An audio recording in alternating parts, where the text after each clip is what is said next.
Hey everyone, what's going on? Mark here from TST Industries, back in the garage, and behind me I have the all-new 2025 Yamaha MT-03, and in this video I will be guiding you through the installation process of our TST Industries captive chain adjusters for the all-new MT-03 and R3. Now the installation process that we are about to show is going to be shown on the all-new R3. And as I mentioned in that video, and as you will see in that video, due to the way these swing arms are manufactured, there are always tolerance differences. However, the installation process is exactly the same, and any notes about the installation procedure will be carried over from bike to bike. But at the end of this video, I will show them installed on the all-new MT-03, so you have full confidence knowing that what we are showing on one bike applies to the other. So without further ado, let's go ahead, jump right in and begin the install. Now to begin this installation process, we do need to loosen up our rear axle just a little bit. We are not removing it, so please keep that in mind. Grab your 22mm socket on this side and a 19 on the opposite side, and begin loosening your socket just a bit, or your axle nut just a bit. Now with your axle nut loosened, you can go ahead and remove your rubber end cap that is on your swing arm chain adjustment. And now we will go ahead and grab our 12mm wrench. We will break the rearmost nut loose, twist it off, and then the second one. And as you can see, we've loosened up the axle a tiny bit, and we began loosening these nuts, and this is already falling out. Have no fear, this will no longer be an issue. You're going to remove the two nuts and the washer on the stock chain adjuster end cap, and you will remove the end cap. Toss that hardware to the side as we will be reusing it, and now you can pick up your TST chain adjuster. Now for the right side, these are side specific. The right side does have an inscription on the inside that says 10368-R. That does mean the right side, and the left side will say 10368-L for the left side. Please make sure you are installing these correctly on the right side. We will grab the included spring and slip it onto the threaded post. And then we will go ahead and slip our captive chain adjuster end cap over. You're just gonna leave it in a position where you have a little bit of security and tension on it. And we will slip the washer on and one of the OEM chain adjuster nuts. Now, as you can see, we loosened up the axle so we have some up and down range, but we did not adjust it in a way that your chain slack should be adjusted or affected by this. It is important to note during this installation, and once you finish it, it is your responsibility to check your chain slack. Now with this in place, we can begin putting the end cap into the swing arm. And as I mentioned, this is where the varying degrees of tolerance issues comes into play. You will line it up in a way that you are about 90% of the way, and then you're just gonna grab your mallet and just give it a few taps on the top and bottom.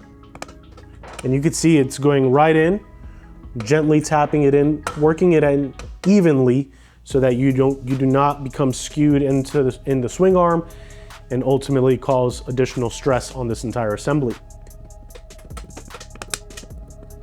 And you can see the lines match up perfectly. We have a flush finish here. So now we can continue the installation. At this point, you can hand thread on the first nut you put on.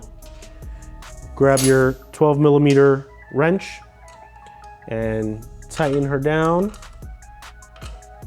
And then you will grab the secondary jam nut, thread it on by hand. Now at this point, if you do have a secondary 12mm, you can go ahead and back out the first one a tiny bit, jamming it up against the second one, and you're now locked in place. Now for our chain adjusters, or our GP lifters, I should say. You can see here that the holes line up perfectly for the boss on our chain adjuster and the swing arm boss from the factory. We will grab the longer bolt included with our chain adjuster kit feed it through the GP lifter, and then grab the small 10mm nylock locking nut and feed it through the boss on our chain adjuster. Now, if you are using our GP lifter slider kit, you would slip the slider over the GP lifter and then feed the bolt through the both of them. If you are not doing that, you can opt to use one of the shorter bolts. Doesn't really have an effect. The choice is ultimately yours on the equipment that you plan on using. If you are using the slider or a spool in addition to the GP lifter, you will want to use the longer bolt. We are not using those items. However, I do want to use that just to avoid any confusion. So we are going to hand thread this, and then we will grab our 4mm Allen key or T-handle and the 10mm box wrench and begin tightening this assembly down. And right before we get to bottoming out, you will now go ahead and grab one of the shorter bolts included with the GP lifter kit, and you will feed it through the front position. Again, you always start threads by hand to ensure you are not cross-threading. And once you have a handful of threads engaged, you can begin to use your tool. We will bottom out the front one, like so.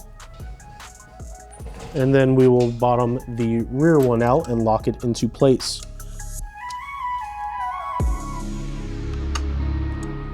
And just like that, you have now completed the installation on the right side of your swing arm. We are going to repeat the steps on the left side of the swing arm, and then this installation will be complete.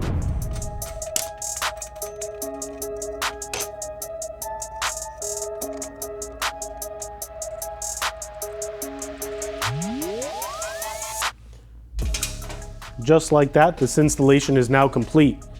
Now, at the end of this installation, you will be left with your OEM end caps, 2 bolts, either the shorter ones or the longer ones that you didn't use, and then your OEM rubber end caps. At this point, if you'd like, you can slip those back on.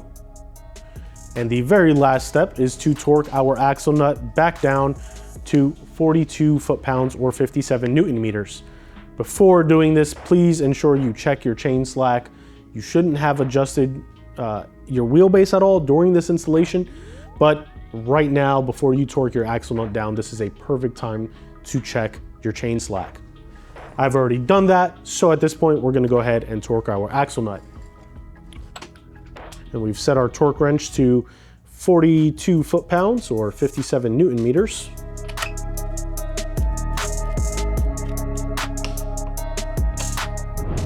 There you have it, just like that, this installation is now complete. And as you can see on the all-new MT-03, our captive chain adjusters paired with our GP lifters really set the standard when it comes to doing maintenance on your bike or even storing it in a secure manner. With the spool bosses welded onto the swing arm at an uneven height, some users may feel a little weary. This is a super secure method. You can also use spools instead of the GP lifters in either the rearmost location or the OEM spool boss, and you no longer have to worry about your end caps simply falling out while doing routine maintenance.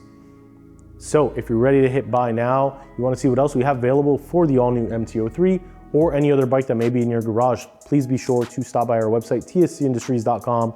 The link can be found in the description below. Of course, if you haven't already, hit that subscribe button, turn the notification bell on, check us out on social media to stay up to date with all the new and exciting things happening around the TST HQ. Other than that, we'll catch you guys next time. This has been Mark from the TST Garage. You guys ride safe.